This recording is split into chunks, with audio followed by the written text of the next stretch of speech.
Hello from Varma.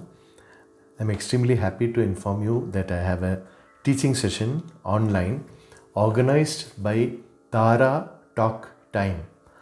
This would be on 30th and 31st July, Saturday and Sunday, 7 p.m. to 9 p.m. Indian Standard Time. For those of you who register, even if this time is not suitable for you, you would get the video of the entire teaching session. For this, there's a registration link which you can find in the video description below, or you can call Jhansi Garu at +91 97 69 51 3443. This is Jhansi Rao Garu, who is in India, or Tara Talk Time number, which is in America, +1 508 330 3807. I'll send both the phone numbers also along with the link for registration. As of now, I'm planning to take a break. So this July 30-31, this camp organized by Tara Talk Time would be there. After that, I might have just one more camp, which would be on the last weekend of August. So after that, I have some other work, or before that also.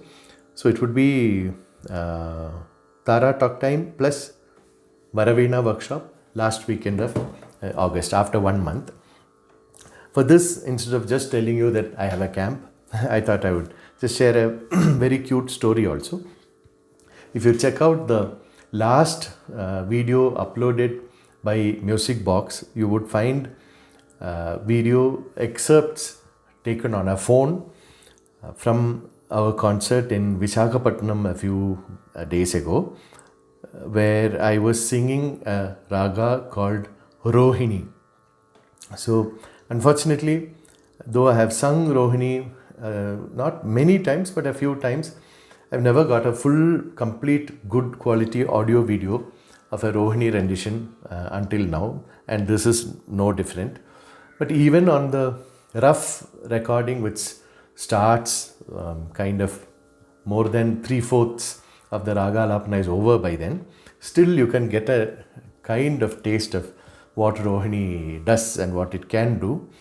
All of us, my violinist Vinu, my mridangam accompaniment Hari Kumar, the Visakhapatnam audience, the organizers, me, all of us were like really happy that day.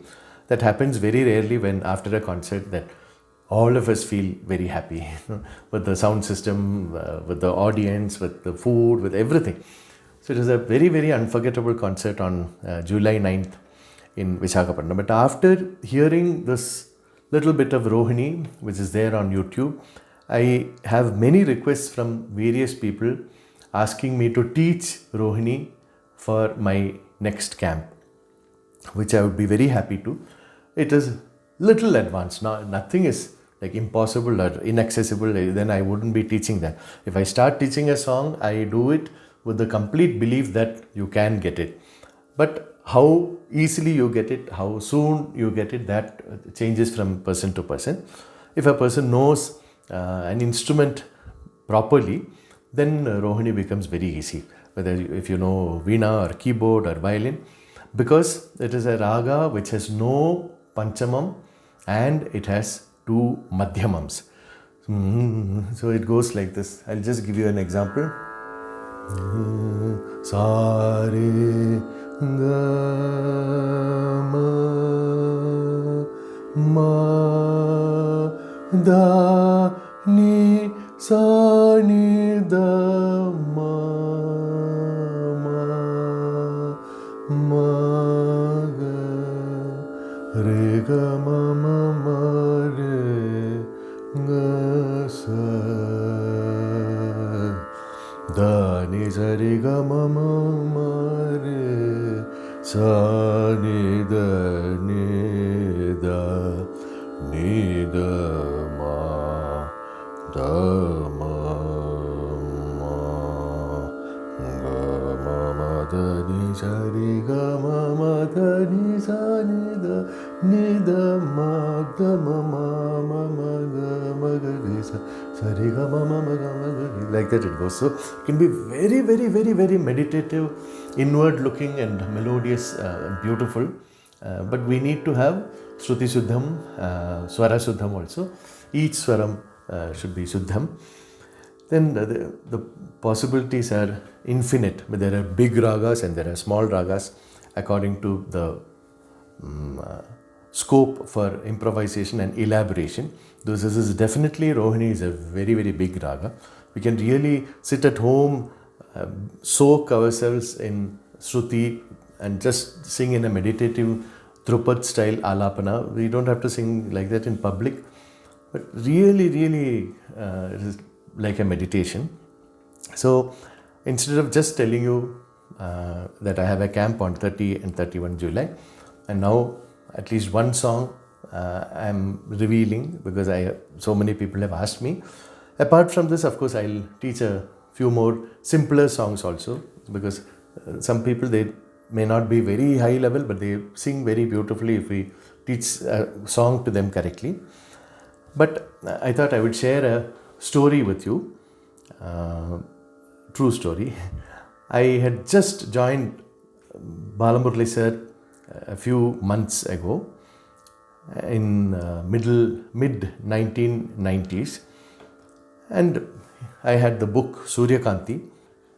I was going through songs in Suryakanti, and most of them I had never heard, but I had already learned Lavangi Omkara Karini, One Tillana, then Amma Anandadaini Varnam, a few songs like that. Then Pandit Bhimsen Joshi and Balamuralikrishna said they had a very beautiful, warm relationship with mutual affection and respect, and they had given many Jugalbandis together earlier.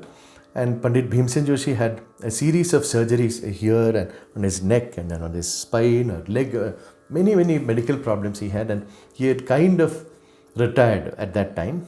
Then he called Balamurali sir and said, I feel like singing again, but I'm not sure how it will go. So Balamuralikrishna sir said, no, I'm there. We'll do a Jugalbandi. And then they had this concert in Mysore. So Balamurali sir and we went to Mysore. We flew to Bangalore, and a taxi was arranged, a taxi or a car. It was a Contessa at that time. It was a big car, but it looked kind of out of shape already. Maybe the last days of the Contessa. We went there, we stayed in a hotel, and just as Balamurali sir and I were checking into our room, a tall gentleman came and he touched Balamurali sir's feet and did namaskar. Then he said, how are you? And Balamurali sir would always be friendly to everybody, known people and unknown people also. Then he said, I am Pandit Ji's son. So Bhimsen Joshi was on the floor above us. So just like that, spontaneously Balamurali sir put his hand on my shoulder and said, this is my son. So I was like really overwhelmed, spontaneously how he said. And Pandit Ji's son really thought I must have been his son. So that was one unforgettable moment for me. But that is not the story, it's a Rohini story. So then a concert happened, and Balamurali said how he used to sing when Bhimsen Joshi was in his prime, and how he would sing after Panditji had suffered some medical problems was completely different. He would just be so supportive, and whatever Bhimsen Joshi sang, Balamurali sir will stay one note behind and one note below. It was so amazing to see the love, respect and care and even tenderness that he displayed towards Bhimsen Joshi. So he had this concert. Then next day we were coming to Bangalore, and Balamurali sir said evening he was getting an award. So I was happy. Then I said, is there a concert? He said, it's a concert, but not me, somebody else is singing. So normally he had this policy that whenever he had an award, he would not give a concert. So we were coming back in this old Contessa, and one of the tires burst, and so we had a flat tire. The tire was changed. So here we are going from Mysore to Bangalore on the highway with the spare tire gone, only 4 tires. And when we were around, I think 7 to 10 kilometers outside Bangalore, one more tire burst. So here we are stuck on the side of the road, kind of outside Bangalore with a flat tire. And then I said, I'll just flag down a car or something. But they were all just going very fast. Then one auto rickshaw came, and I stopped the auto rickshaw and I told Balamurali sir, I'll go in the auto and get some help. This is before mobile phones were invented, at least before mobile phones came to India. Then Balamurali sir said, I've never traveled in auto. We'll both go. Like that. So 3 of us were there, one more person was there with our luggage. You won't believe. So I said, Balamurali sir, have you never traveled? So he was one of the earliest Carnatic musicians to own a car and drive a car, and he used to change his car every 2 years. In fact, he lived in Adyar. When he lived in Adyar, his neighbor was G.N.Balasubramaniam. So in Madras, All India Radio, light music producer was Balamuralikrishna, classical music producer was G.N.Balasubramaniam, and chief producer was Shyamanguru Srinivasayya. So those days. So he used to pick up G.N.B. and take him to All India Radio. So he says, from the time he was very young, he always had a car, so he never had a chance to travel by auto. So the 3 of us got into the auto with our luggage, and we are going on the highway to Bangalore. The weather was very pleasant and cool, but it was pre-internet, pre-YouTube, pre-mobile phone. It was a scene definitely worth being captured on video. So then I told the auto driver, we were put up at a hotel called Ramanashri, which is near Woodlands in Bangalore. So I said, Ramana, you know Woodlands? So Balamurali said, no, you go to railway station. So I was wondering why you should go to railway station. Then he said, no, somebody will be there in the hotel to receive us, no? They should not see us coming in auto like this. So we went to the railway station, got out of the auto, got into a taxi and went to the hotel. So we go to the hotel, and then as I said, I knew Balamurali sir only for a few months at that time. Then I would normally not shave and not dress very well or anything. So he said, you dress nicely and come. So I said, that's okay. He said, no, you have some nice dress, no? So I always dress normally only. And the color I choose is I open the suitcase and whatever comes on top, I wear that. The same way I wore something and I shaved. And then Balamurali sir said, you asked no whether program is there? I said, yes. My disciple is singing. I said, okay. His name is Prince Rama Varma. I was really shocked because I had not even told anyone that I was learning from Balamuralikrishna sir, because I had just picked up a few things from him and I didn't want to bring him a bad name by saying I am disciple of Balamuralikrishna and singing badly. So it's a big responsibility, it's a big privilege and also a big responsibility to join any guru. It need not be a celebrity guru like Balamuralikrishna, but if anyone is learning from a guru properly, we should have the ability to judge and gauge ourselves that if I sing, will people be happy? Will people like what I sing? And then will I bring a good name or bad name to my guru? That's a big responsibility. So at that time, I'd just been with him for a few months and I didn't feel I could sing in a way which would be worthy of showing people that I am Balamuralikrishna's disciple. Not because I sang badly, but my style was completely different, which was a very good style, which I still retain even now. I have not chucked anything. Some people, they are so limited that they feel, if I say I like coffee, means, oh, then I hate tea. So that is very sad, but very common. So I have retained whatever I have learned from my previous guru, and I have added something more from Balamurali sir. So I told him, sir, I can't really represent you or Balamurali Bani and give a concert. He said, it's all right. And I didn't know who were going to play with me. So at the venue, I met the violinist and mridangam artist. And I was going on wondering, this is at 4:30, we were coming by taxi, then by auto, we missed lunch, and we reached the hotel, we had a coffee or something, and then only he tells me that I have to give a concert.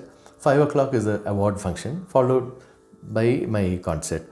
So I was going on thinking, what can I sing? I mean, to represent Balamurali sir. So I decided, okay, I'll sing Amma Nandadayini, very nice song. Then Uma Sutam. Sa ma pa sa pa ma sa. 1, 2, 3. Only 3 swarams. Uma Sutam. Then Endaro Mahanubhavulu. See, sometimes I give a concert 2 days ago and I may not remember what I sang. But some concerts I never forget. Even 40 years later, I'll never forget. So this was one of those concerts which I could never forget. So I sang Uma Sutam and Endaro Mahanubhavulu. Then Lavangi Onkara Karini. Krishna and Bharade in Kedaram, and one Tillana. That is a short concert. So I met the violinist and I apologized. I said, there are some ragas which normally I have the habit of informing my accompanists well in advance what I would be singing. And this is not even a Shankarabharanam Kalyani type normal menu. So I decided I will sing Lavangi. I couldn't elaborate Lavangi much at that time, and anyway the concert duration was very small.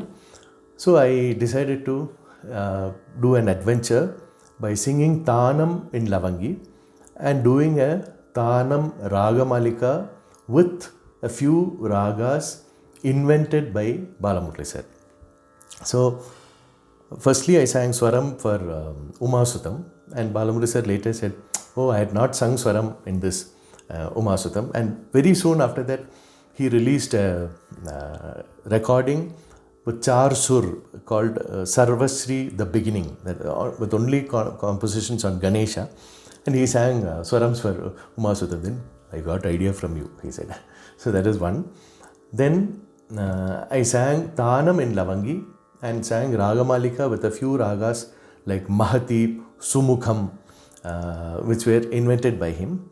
And he had mentioned that there was this raga called Rohini when I was talking to him about Lalit once. Lalit is a Sari ga ma ma da ma ma ma da small daivatam. So he said he had made a raga with ma ma da da big daivatam. So I had never heard Rohini at that time, but I knew that a raga like this existed. So in Raga Malika Tanam I sang a little bit of Rohini. Then somehow concert went and it was not a disaster.